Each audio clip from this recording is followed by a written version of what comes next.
Hello, everybody. My name is Ian MacDonald, and welcome to my What's Out There presentation. Now, the resource that I chose to use for this presentation is called Choose It Maker. And Choose It Maker is a product that is part of the Help Kids Learn umbrella of products. So I'm just going to, begin this presentation and talk, briefly about Choose It Maker, kind of explain what it is to you all, explain how I use it, talk about some implementation challenges, how it connects to our inclusive education policy here in Nova Scotia, and then wrap things up. So traditional classrooms make an assumption. They assume every student has the fine motor skills to point a finger at an iPad, move a mouse, type on a keyboard. Um, when a student has complex learning and multiple disabilities, that assumption creates a barrier because not all students can do this. So as you can see from my first page layout, this resource is primarily a Tier 3 intensive intervention explicitly designed for these learners. It integrates assistive technology like single or dual switch scanning, eye gaze technology, which means they can use their eyes to actually move a mouse, and it's to help support students with physical and cognitive disabilities. Now, it was designed with this in mind, which is great. So it has the option to include these technologies into the application, but you don't have to use these technologies.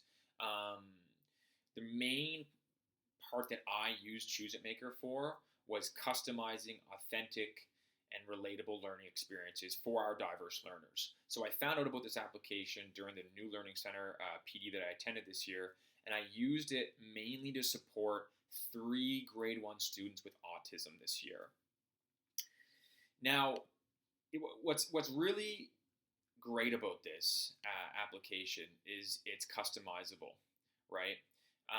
It includes thousands of images that teachers can access to create custom learning experiences for their students. You can even use students' family if they let you pictures of them. You can use voice to text. Your own voice could be voiced over on the app to read questions to students.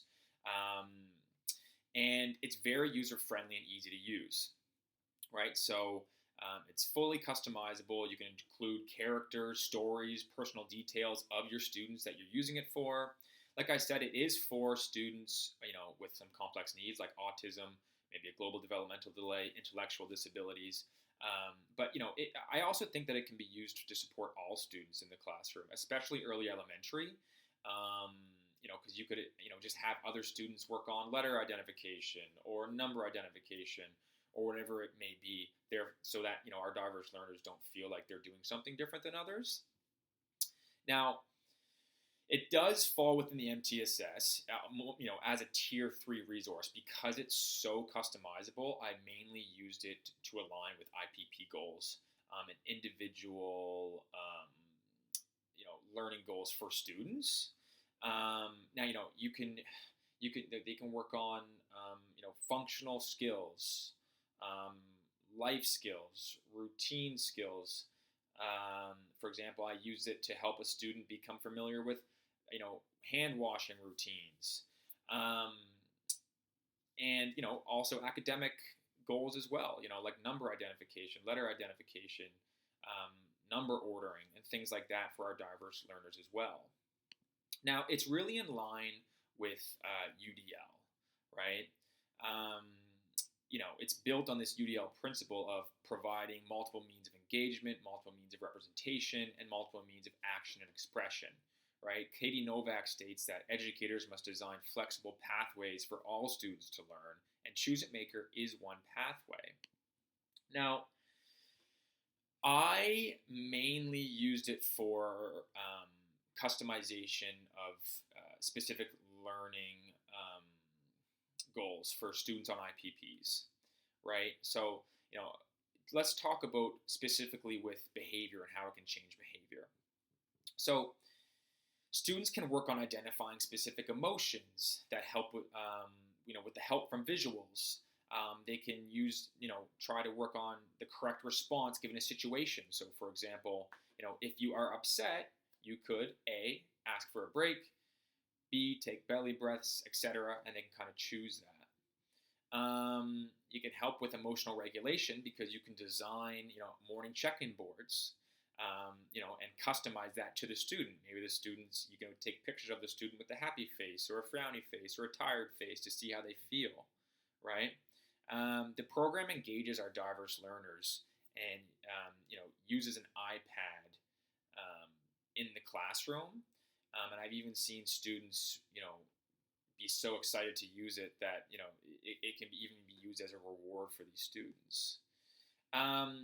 So I'm going to talk briefly about some implementation challenges that I had this year. Now, the ability to customize is fantastic, but it's also a barrier as well, or a challenge, because a significant amount of time is needed to kind of front load these activities and build these activities. And you know, but what you do have the ability to do is share resources between schools. So on the application this year, I could see what Halifax West was up to. I could see the resources that they created and be, decide if, I could duplicate them and say, this fits with my learners, I'm going to use them, which is fantastic. But to fully customize your own, it does take a lot of time. There is some red tape because there is some technology that's required if you want to go that road, if it's necessary.